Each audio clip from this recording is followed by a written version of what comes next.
Hey guys, wanted to bring you up to speed on a couple of things that we're going to cover in our leader letter, which you'll get as well through mine. But I want to go ahead and give you a video as well, and just kind of talk about a couple of these things. So first off, starting this Sunday, April 1st, which is Easter Sunday, he is risen. He's risen indeed. This month, existing preschool and kindergarten small group leaders will begin using the new preschool curriculum as a way to transition to what we're going to be moving to in May, which will be taking the kindergartners and the first graders and making their own small group for them. So first graders will be leaving Kids.Christ, and they will have a new small group with the kindergartners, and they'll meet in the quizzing room behind Kids.Christ. And then what's now the existing preschool and kindergarten room will be just a preschool room. But why the changes when things are going really, really well? I think that's a legit question and one you need an answer to.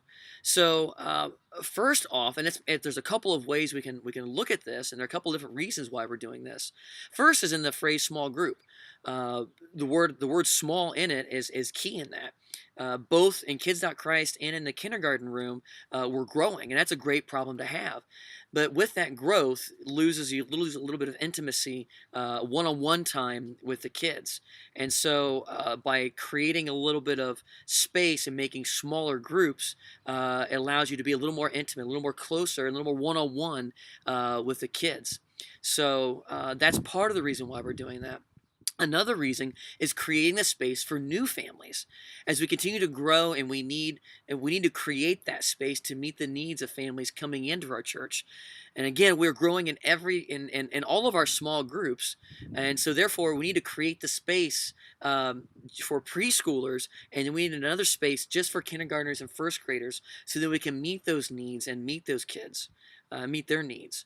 Um, Also, part of this is it ties in the pastor's vision that he talked about with adding 50 new kids to the children's ministry here at BNC and their families too. It's a huge step of faith to move to create the space and better align small groups with better aligned material for their age, expecting that God is going to already honor that faith and fill those spaces with the kids that need to hear about God. That is so awesome. And finally, it all comes down to the curriculum. The curriculum is so much more age appropriate for preschoolers as well as for kindergartners and first graders. And you guys have probably experienced that already, but the preschool curriculum will be so much tailored better for them and for that age, as well as what will be different for the kindergartners and the first graders. They have curriculum that's all their own. So we'll have preschoolers that have their own curriculum, kindergarten or first graders that have their own curriculum, and then the second and third graders, which are down in Kids.Christ, will have their own curriculum too. So the beauty of this is the everything stays the same as far as how it's all structured, as far as when you get your books and how the material looks. They all follow the same thing. But there's a few key things that you as particularly the preschool leaders and the kindergartners and the first grade small group leaders need to know. So what this means for you, in April, no kids are moving. There are no kids moving in April. In May is when we will make that transition. And so we're going to take the whole month of April and really communicate that to the parents so that no one's caught off guard, so that no one's left with questions, no one's wondering, why is this happening and all of that. It gives us the whole month of April to do that. So here's just a real quick, concise bullet point. And again, these are in your leader letter. So make sure you grab one. Make sure you check Remind. We're going to have it to you in several different ways.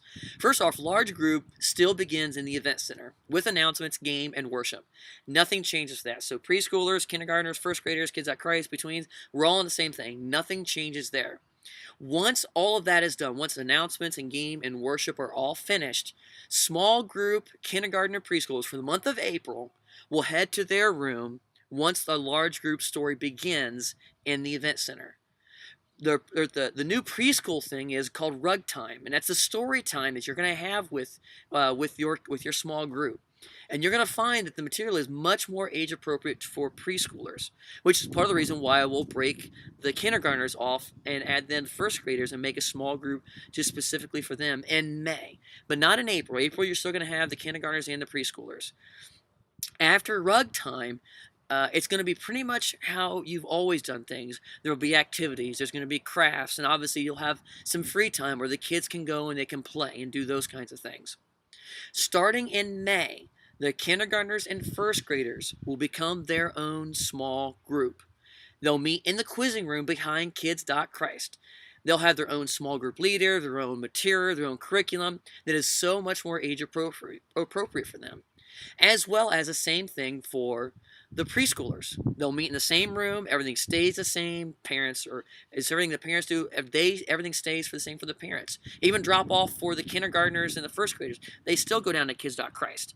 And we'll just move them back into the quizzing room and then back into Kids.Christ before church is over, so that their parents, nothing changes for them. So we're all creatures by habit. So a lot of that stays the same. So we're trying to make sure that transition happens very smoothly. So for you preschoolers, for your preschool and kindergarten, existing preschool and kindergarten small group leaders, you will have preschool material that is specifically for you. So that's super cool for you guys.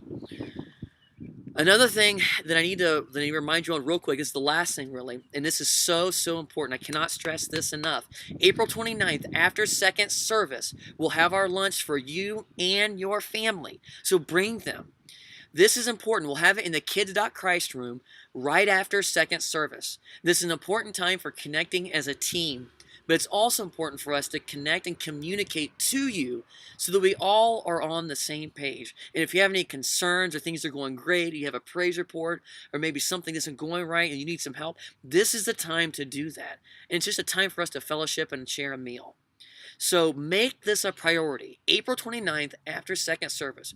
We promise we're not going to keep you there all afternoon. We will keep it so short. But you guys can make it as long as you want, but we will try to keep it as short as can because we want to be respectful for the time that you have with your family on Sunday afternoon. Please make this a priority. RSVP by text to me, 419-569-8602 by Sunday, April 22nd, so I can prepare the right food.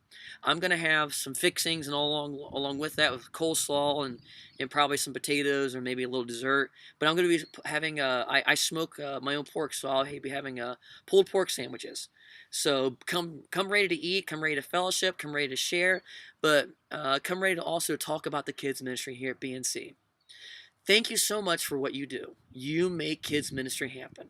I love you guys. Please let me know if there's anything I can do to be a minister to you.